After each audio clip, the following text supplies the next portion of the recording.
Hello everyone, welcome to UGC PG Pathshala. I am Dr. Lubna Siddiqui from Geography Department JMI. Today we will discuss about psychosocial care and trauma management, which comes under the paper Disaster Management. The rationale of this module is psychosocial care and trauma management enables communities deal with the impact of crisis, build mental resilience and helps them in recovering back from the tragic event.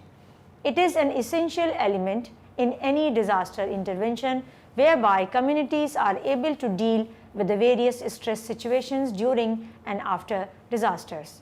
This module aims to introduce principal elements of psychosocial care and trauma management. The learning objectives of this module are: number one, to develop a preliminary understanding of mental health and psychosocial care. Number two, to understand the impact of disasters on mental health. Number three, to introduce the standards and guidelines for psychosocial care and trauma management post-disasters. Number four, to reflect on the Indian context of psychosocial care and trauma management. This module is divided into two units. Unit number one, psychosocial care and trauma management. Psychosocial support can be defined as a process of facilitating psychological resilience within individuals, families and communities. It enables families recuperate back from the impact of a disaster and helps them deal with such events in the future. To understand the principles and process of psychosocial care and trauma management, let us first look into what is psychosocial well-being. It is best defined with respect to three domains. Number one, human capacity. It refers to physical and mental health and especially considers individuals' knowledge, capacity and skills. Identifying an individual's own human capacity in the same as realizing his Identifying an individual's own human capacity is the same as realizing his or her own strengths and values. Number two, social ecology. It refers to social connections and support, including relationships, social networks, and support systems of the individual and the community. Mental health and psychosocial well-being are dependent on cohesive relationships that encourage social equilibrium. Number three, culture and value. It refers to cultural norms and behavior that are linked to the value systems in each society together with individual and social expectations. Both culture and value systems influence the individual and social aspects of functioning and thereby play an important role in determining psychosocial well-being. Psychosocial well-being is also dependent on the capacity to draw on resources from these three core domains in response to the challenges of experienced events and conditions. However, this does not prevent other extenuating factors like loss of physical and economic factors to have a significant influence on well-being according to IFRC 2009. Now, disaster-induced stressors and concerns. Emergencies create a wide range of problems which are experienced at individual, household, community and societal levels. Number one, pre-existing social problems, for example, extreme poverty, belonging to a group that is discriminated against or marginalized, political oppression, mentally ill. Number two, emergency-induced social problems, for example, family separation, disruption of social networks, destruction of community structures, resources and trust, increased gender-based violence, going into a state of dementia. Number three, humanitarian aid-induced social problems, for example, undermining of community structures or traditional support mechanisms. Number four, cross-cutting issues, that is disparities in food distribution, having no place to live, relocation and displacement, humiliation and disempowerment arising from relief distribution, etc. Similarly, problems of a predominantly psychological nature include: number one, pre-existing problems, for example, severe mental disorder, alcohol abuse. Number two, emergency-induced problems, for example, grief, non-pathological distress, depression and anxiety disorders, including post-traumatic stress disorder or PTSD. Number 3, humanitarian aid-related problems, for example, anxiety due to a lack of information about food distribution. Thus, mental health and psychosocial problems in emergencies encompass far more than the experience of PTSD. These negatively impact the psychosocial well-being of an individual or a community. Research shows that although most of the victims of disasters, terrorism or other shocking events recover on their own merit, but a sizable amount of them develop long-term disaster-related problems, according to Norris, Friedman and Watson in 2002. Sphere standards mention that people should have access to social and mental health services to reduce mental health morbidity, disability, and social problems, according to the Sphere Project 2004 Humanitarian Charter and Minimum Standards in Disaster Response. Now, how psychosocial care and trauma management helps. The fundamental idea in psychosocial intervention following disasters is to transform those affected from being victims to survivors. What differentiates a victim from a survivor is that the former feels himself or herself subject to a situation over which he has to control, whereas a survivor has regained a sense of control and is able to meet the demands of difficulty confronts him. A victim is passive and dependent upon others, a survivor is not. He is able to take an active role in efforts to help his community and himself recover from the disaster, according to Aaron Rich 2001. Thus, psychosocial interventions aim to provide a state of well-being through emotional, mental and social stability after traumatic events. This is achieved through timely and periodic interventions which are context, need and target specific and are individual, group and community centric. By respecting the independence, dignity and coping mechanisms of individuals and communities, psychosocial support promotes the restoration of social cohesion and infrastructure, according to IFRC 2009. Now, stages of psychosocial intervention. Initial interventions are primarily designed to promote safety, assist coping and stabilize the individual and their environment.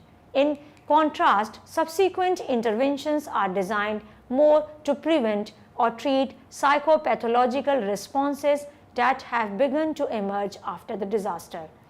The intervention pyramid depicted in the image below shows different phases of intervention. The preliminary phase promotes social considerations in basic services and security, followed by strengthening community and family supports and focused non-specialized supports. Few of the disaster-affected people are likely to develop significant mental health conditions post-traumatic event which might require specialized services. Decisions regarding the level and timing of this care require careful clinical judgment with the recognition that formal intervention may not be appropriate until some time after the event. Figure 1 shows intervention pyramid. The time frame for short or intermediate term intervention is not defined. If a disaster is discrete and the effects are short-lived, then one may define short-term intervention as occurring within days and an intermediate intervention as occurring within a month. In the aftermath of a more extreme disaster that has long-lasting effects, it may not be appropriate to consider an intermediate intervention until several months has passed. For instance, following Hurricane Katrina, many people's lives were disrupted for lengthy periods because of relocation, lack of housing, and loss of basic infrastructures. Now, competencies for psychosocial support workers. The workers providing psychological and social support during and after disasters are considered important functionaries for psychosocial interventions. To become psychosocial workers, certain core competencies are required. Given below is an outline model for intervention competencies.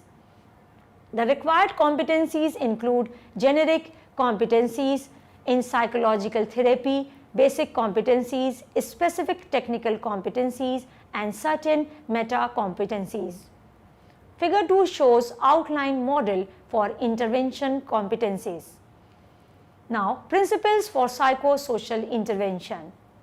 The core principles that guide both specific techniques and their adaptation in case of psychosocial interventions are: number 1, safety and material security underlie emotional stability. Number 2, emotional response to disasters are normal phenomena. Number 3, interventions should be matched to various disaster phases. Number 4, integrate psychosocial assistance with the overall relief programs. Number 5, interventions must take people's culture into account. Number 6, direct interventions have an underlying logic. Number 7, women and children have special needs. Number 8, residents of refugee camps and rescue and relief workers, that is including journalists and human rights workers, have special needs. Now, the second unit is dealing with standards and guidelines for psychosocial care and trauma management. High quality standards and guidance for care providers ideally uses evidence-based procedures. Access to psychosocial support should be on the basis of equity and non-discrimination according to UDHR. The standard of do no harm should be observed at every stage of planning, implementing, and evaluating psychosocial programs. The first communication within a community is always the most important in moving towards a holistic and integrated psychosocial approach. We should ensure that the first responders include volunteers who can relate to the target's needs and the context. Interventions should therefore include community members at different levels of social interaction, individuals, households, different subgroups in the community, whole communities according to IFRC 2009. Table 1 shows interventions based on common mental reactions post-disasters, while Table 2 shows interventions for acute or chronic mental reactions post-disasters.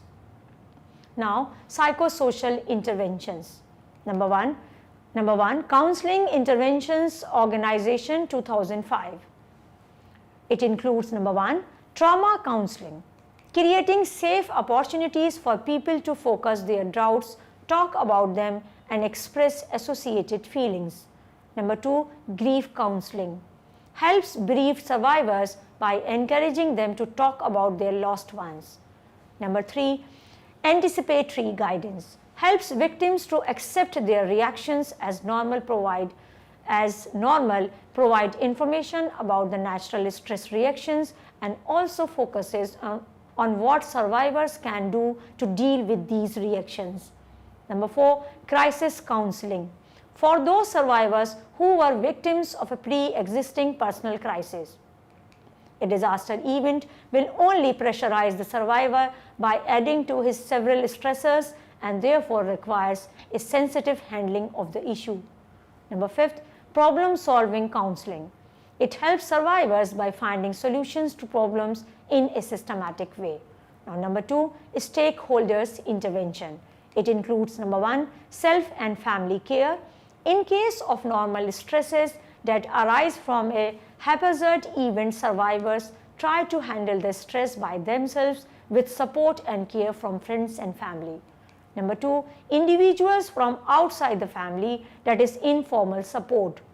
In cases where the survivor has lost hope in the meaning of life, they are supported by outsiders like teachers, priests, swamis, and disciples. Number 3, social and cultural interventions.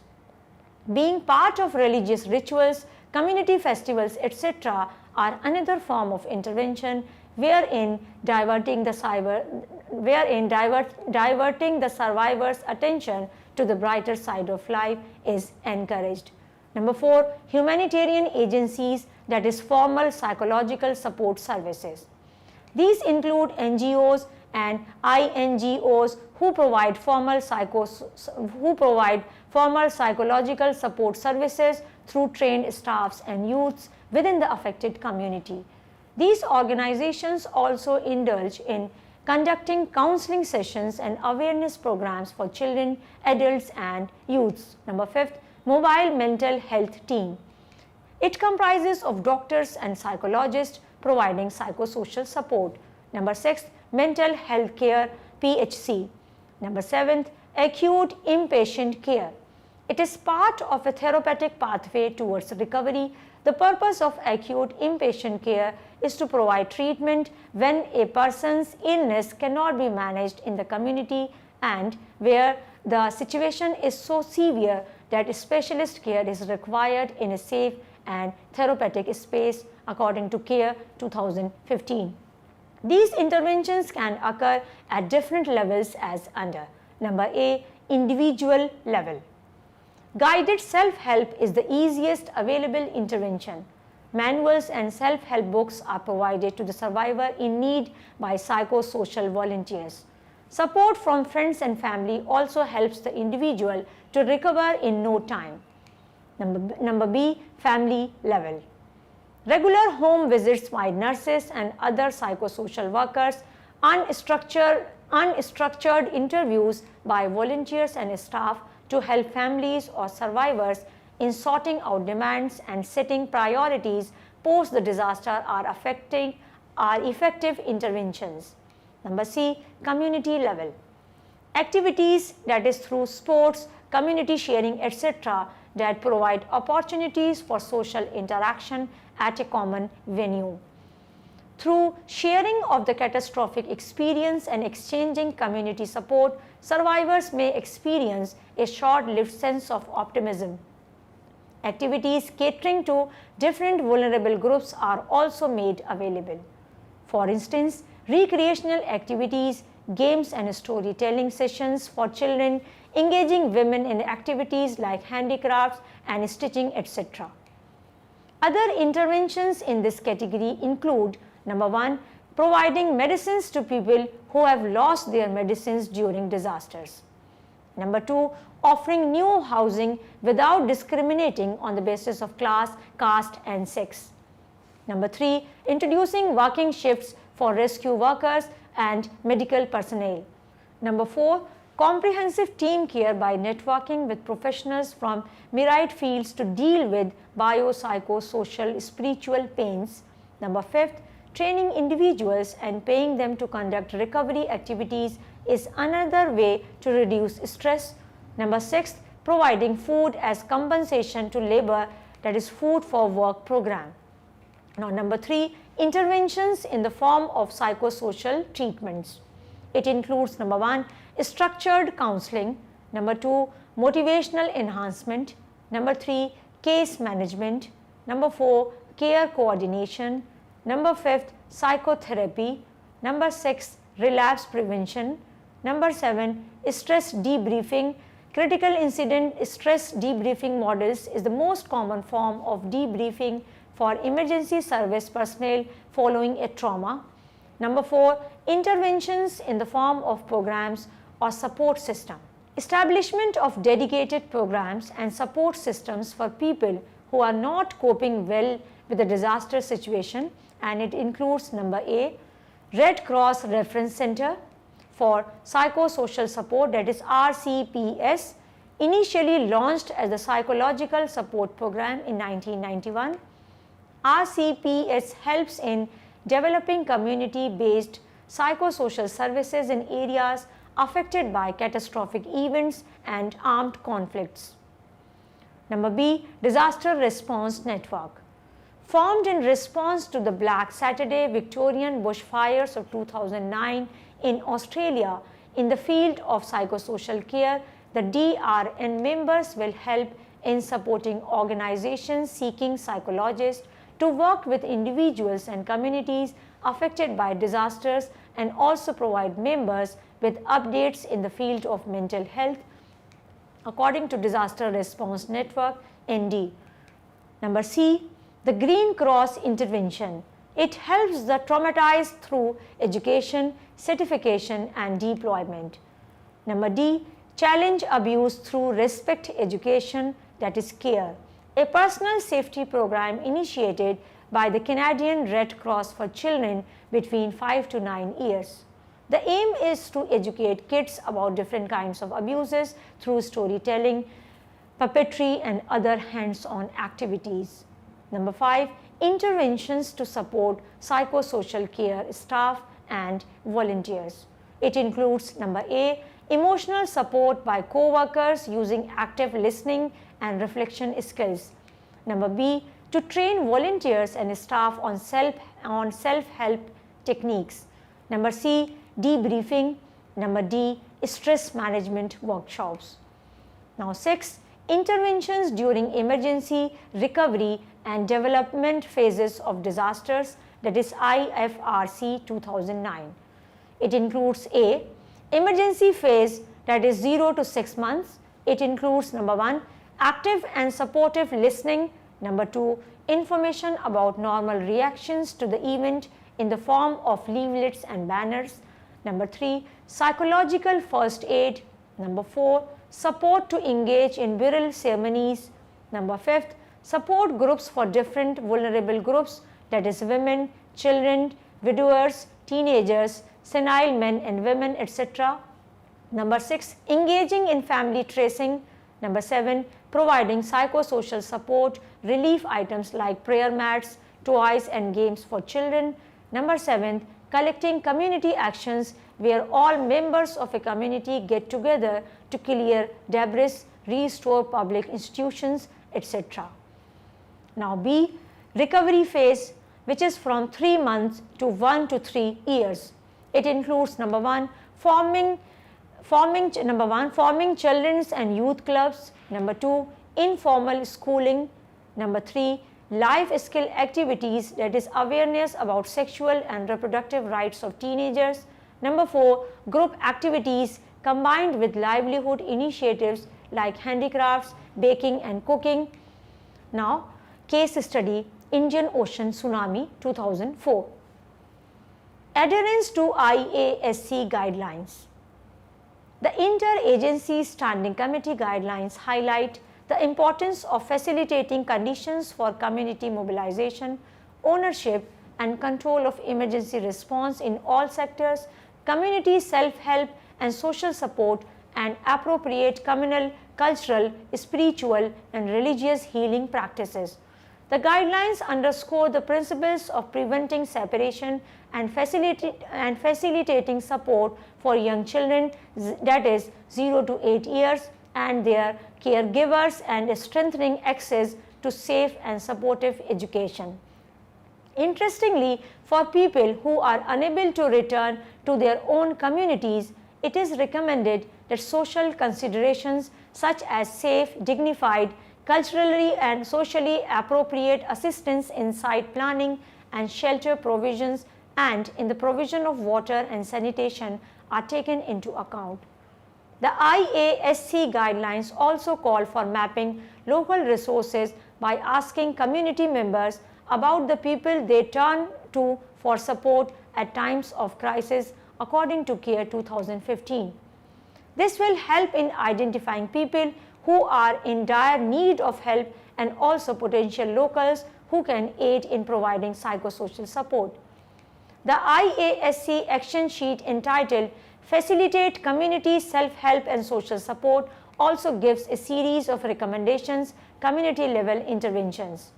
In the psychosocial support that was provided by IFRC and Mercy Corps following the tsunami of 2004, they have tried to adhere to these guidelines. Coordination. Following tsunami disasters along the Indian Ocean, a coordination body was set up by IFRC in the Batticaloa district of Sri Lanka.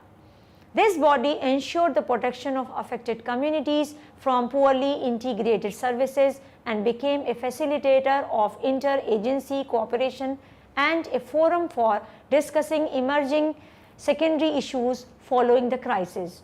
The body, which comprised of representatives from myriad organizations, became a success not only because of their efficacy in coordination, but also owing to their functioning according to a set of clearly defined and equitable principles, that is humanity, impartiality, neutrality, independence, voluntary service, unity and universality. Spatial cohesion. Volunteers groups in Sri Lanka were encouraged to make a map of the affected area, marking the sea, houses, social institutions and other important resources that were available in the island before the disaster. The exercise helped in bringing a shattered community together and gave them a platform to express personal challenges, as the map also brought to light the percentage of destitute people and also those who are capable of providing support. The intervention that is headed by IFRC also helped in understanding and strengthening of bonds between the groups. Social inclusion. Mercy Malaysia brought together Tamil-speaking mental health volunteers to cover trauma counseling and psychosocial activities of nearly 1 million displaced persons. Moreover, the psychosocial intervention was on an individual and family basis, thereby catering to the needs of everyone who was traumatized. Artwork and illustrative posters on tsunamis were also developed by volunteers, which helped communities immensely in dealing with their experiences. Under the leadership of the Danish Red Cross and Sri Lanka Red Cross Society, psychosocial support to cater to the needs of specific vulnerable groups, subgroups was initiated. An excellent intervention was providing employment to widowed women who were prohibited from leaving their houses according to their religious norms. Red Cross intervened and provided saving machines to such women groups to make them empowered and independent. Now, efficient stakeholders and timely psychosocial care. The Department of Mental Health, Thailand, on the other hand, mobilized staff response teams with psychologists, psychiatrists, social workers, nurses and pharmacists in each of the affected districts. Individual and group counseling as well as medication was provided to those in dire need. During the initial stage of initiation, weekly home visits were conducted, followed by monthly visits for 2 years. Mental health centers were developed to deliver interventions and rehabilitation support and monitor tsunami survivors, particularly in the worst affected areas. Psychological education was also provided to children at the schools. Psychosocial care in the form of employment. Training individuals in masonry and paying them for indulging in recovery activities was an efficient intervention adopted in the Andaman and Nicobar Islands to reduce stress. Awareness programs and activities. Leaflet featuring illustrations that were culturally appropriate to families and their reactions was another intervention that was adapted in Banda Aceh, Indonesia. The objective was to educate adults on normal reactions to what they had experienced. For children, Red Cross in collaboration with UNICEF had come up with Return of Happiness, a psychosocial support program where puppet shows and games were arranged for children by youth volunteers. The motto was with youth, for youth and by youth, while bringing together two of most vulnerable and silent victims in a community post-traumatic event. Care to special groups. A psychosocial intervention post-tsunami to reduce shock and distress among internally displaced people due to violence was ensuring that bathrooms or water collection points were close to the survivors' place of stay. Community meetings to reinforce public knowledge on abuses were also held. Importance to long-term intervention. The Turkish Red Crescent Society committed to build a community center in Indonesia to promote psychosocial interventions at community level in the form of sports, art classes, and competitions and fun activities for all age groups. Flexibility. Following the implementation of community level activities, unfortunately, not many men turned up participating in the events organized in Sri Lanka and Indonesia. Later on, it was observed that the support activities were held during the day period when most of the male population was out for working.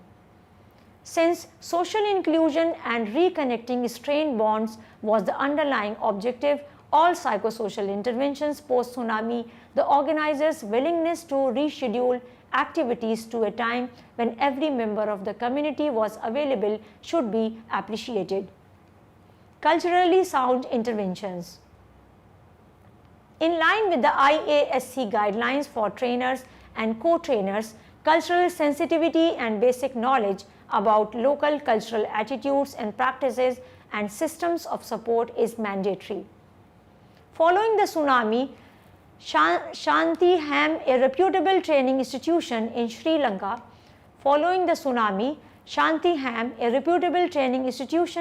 Lanka, provided immediate locally appropriate psychosocial training to the Sri Lankan Red Cross staff and volunteers. Limitations in existing practices, interventions. In spite of all the development in psychosocial care, there still exists gap between norms or guidelines and expected practice on the ground. Number one, accountability. The major concern in post-disaster psychosocial care is the lack of accountability. The two connotations that come with accountability is answerability, that is the obligation of public officials to inform about and to explain what they are doing, and enforcement, that is the capacity of accounting agencies to impose sanctions on power holders who have violated their public duties, are absent in the process of psychosocial interventions. Number two, sometimes professional autonomy in deciding the kind of treatment may differ from those proposed in the guidelines. It is good for the psychosocial worker to have a discretionary space, but nonetheless too much freedom can also pave way to chasm. Number three, the severity of mental health stressors that arise in the aftermath of a disaster varies from the minimal and transient level to the very severe level of distress. Unless psychosocial workers are made liable for the work they do, the quality of professionalism and ethics involved in treating patients at different levels may be poor. Number two, integration. It includes, number one, integrating psychosocial support with other sectors of recovery is still at a nascent stage.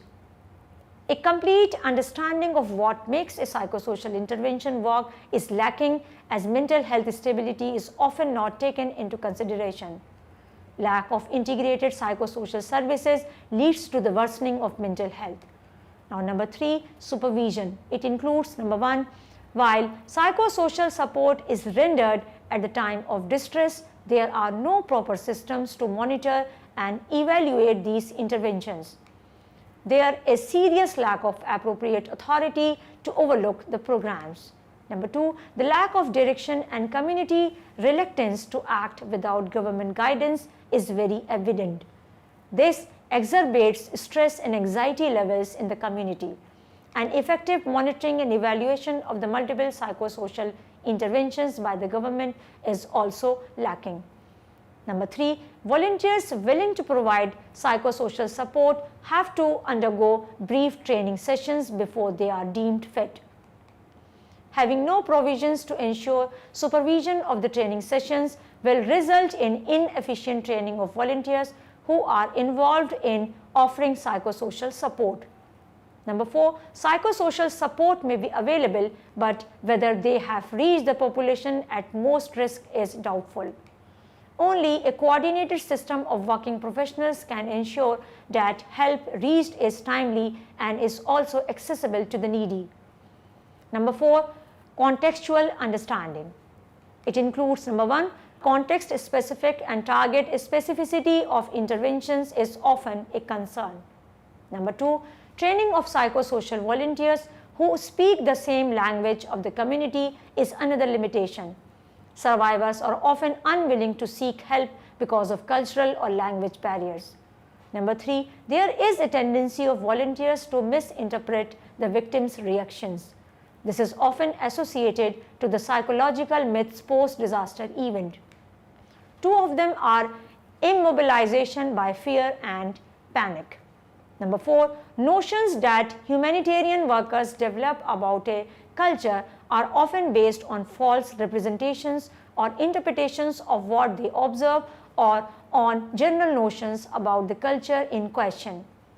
Going by humanitarian guidelines, psychosocial support should be culture specific, and this is achieved only through effective community-based interventions. There is an increasing need to involve local people who can help in knowledge translation to address cultural differences. Now, summary. Psychosocial support is the process of facilitating resilience within individuals, families, and communities.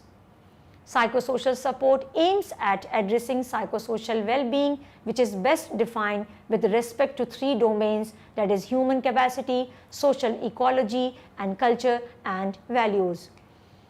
Disasters induce multiple stressors and concerns which are both socioeconomic and psychological in nature.